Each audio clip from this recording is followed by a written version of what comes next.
সাংবাদিক ইলিয়াস আগাগোড়া তো মাল্টি ট্যালেন্টেড তিনি, আর সাহস নিয়ে তো কথা বলার আমার মনে হয় আলাদা করা ভূমিকার দরকার আছে। গেল কয়েক বছর যাবৎ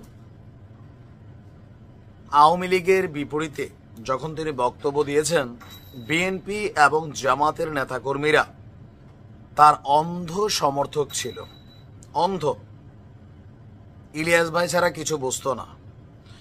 কিন্তু 5ই আগস্ট পরবর্তী সময়ে সাংবাদিক ইলিয়াস, পিনাকি ভট্টাচার্য, কনেক সারওয়ার তারা অলরেডি বিএনপির চোখে অনেকটা বিষ হয়ে গেছেন।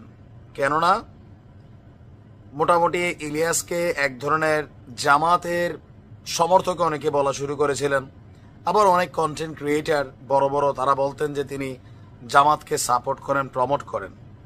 কিন্তু সাংবাদিক ইলিয়াসরে বোঝা একটু কষ্টকর। কেন কষ্টকর? সরকার পরিবর্তনের পর বিএনপিকে নিয়ে তিনি, মির্জা ফখরুলকে নিয়ে, অনেককে নিয়ে তিনি কিন্তু অনেক ধরনের বক্তব্য দিচ্ছেন। জামাত ইসলাম বা শিবির নিয়ে তিনি এতদিন পর্যন্ত কোনো কথা বলেন নাই, বা ছাত্র শিবির নিয়ে বা জামাত ইসলাম নিয়ে, ছাত্রদল নিয়েও অনেক কথা তিনি বলেছেন। বাট গতকালকে তিনি একটি স্টেটাস দেওয়ার পর অনেকে কমেন্টে লিখছেন, ইলিয়াস ভাই বিষয়টা আপনি বুঝতে পারেন নাই। তবে তারা কারা? তারা হচ্ছে জামাতের রোকন কর্মী, সমর্থক। কারণ যখন একটা কন্টেন্ট তাদের বিপরীতে চলে আসছে বা একটা স্টেটাস, দেন তারা বলছে বুঝতে ভুল করছেন। স্ট্যাটাসটা কি ছিল? গেল কয়েকদিন যাবৎ কুয়েট সহ বাংলাদেশের বিভিন্ন জায়গায় মূল আলোচনার বিষয় টকশো টেলিভিশনে কি ছাত্রদল, ছাত্র শিবির, পাল্টাপাল্টি ঘটনা, হামলা, পাল্টা হামলা, পাল্টাপাল্টি মিডিয়াতে বক্তব্য। এই যে সিচুয়েশনে দুই দল মোটামুটি কেউ 100 হোক, কেউ 10 হোক, সন্ত্রাসী কর্মকাণ্ডে জড়িত হয়ে গেছে। এখন তাদের উদ্দেশ্যে ইলিয়াসের একটা বক্তব্য হচ্ছে যে ছাত্রদল অথবা ছাত্র শিবির কেউই যদি ছাত্রলীগের মতন আচরণ করে তাহলে তাদের পরিণতিও ছাত্রলীগের মতনই হবে। ছাত্রলীগের মতন আচরণ কোনটা? প্রকাশ্যে কোপাকুপি, যেটা ছাত্রদল করেছে, বহিষ্কার হয়েছে, বিভাগীয় পানিশমেন্ট হয়েছে। আবার শিবিরের বিরুদ্ধেও আছে রড টট দিয়া বাইরে না অবস্থান, মিশ্র বক্তব্য। তো মোটামুটি সবাই এক ধরনের পেশি শক্তি প্রদর্শনে ব্যস্ত হয়ে গেছে। সবাই টার্গেট করতেছে কলেজ ক্যাম্পাস, বিশ্ববিদ্যালয়ে, সেখানে তাদের রাজত্ব, দখলদারিত্ব, কেউ প্রকাশ্যে, কেউ গুপ্ত। এ আবার ওরে বলতেছে তুমি গুপ্ত, আমি প্রকাশ্য।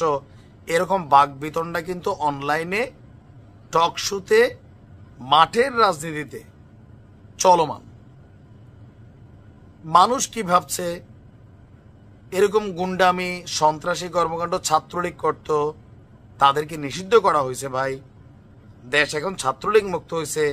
এখন তো কলেজ ক্যাম্পাসটা পরিষ্কার থাকবে, পরিচ্ছন্ন থাকবে। কিন্তু ঘটনা কি হচ্ছে? উল্টা। এখন কারা করছে? এতদিন যারা মজলুম ছিল, ভাই ভাই ছিল, ভ্রাতৃত্বের বন্ধন ছিল, ক্ষমতাকে পুঁজি করে এরা এখন একে অন্যের শক্তি বিপরীতে কাজ করছে।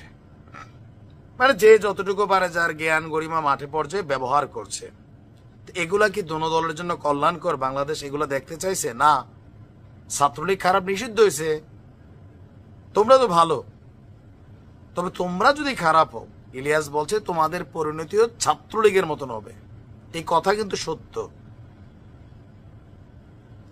এই কথাটা 100% সত্য। কারণ মানুষ এই যুগে একটা অন্যায় থেকে মুক্ত হইয়া আরেকটা অন্যায়কে পছন্দ করে না। ভাই, আপনি একজন জুলুমবাজের বিরুদ্ধে অবস্থান নিয়ে আপনি যখন মুক্ত হয়েছেন, আপনি নিজে জুলুমবাজ হয়ে যাচ্ছেন। আপনি আগের জুলুমবাজের সাথে আপনার পার্থক্যটা কোথায়? যদি পার্থক্য না থাকে, পরিণতি কিন্তু ওই জুলুমবাজের মতন হবে। ইলিয়াস যা বলছে শতভাগ সঠিক বলছে।